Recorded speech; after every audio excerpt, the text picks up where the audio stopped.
खबरों के सिलसिले को आगे बढ़ाएंगे। पेट्रोलियम मसनूआत की कीमतों में इजाफा। वज़ीर आज़म ने इजाफे की समरी मंजूर कर ली। पेट्रोल की कीमत में फी लीटर ₹1.71 इजाफे का फैसला। नई कीमतों का इत्तलाक 1 अगस्त से होगा।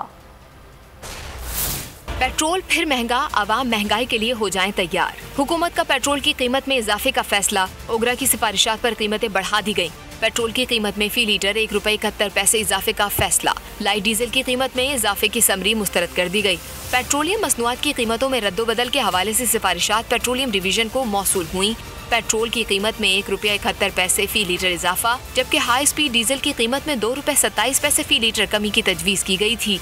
मिट्टी के तेल की कीमत में 35 पैसे और लाइट डीजल की कीमत में 24 पैसे इजाफे की तजवीज़ दी गई थी। वज़ीर आज़म ने समरी मंजूर करते हुए डीजल की कीमत में इजाफे की समरी मुस्तरद कर दी।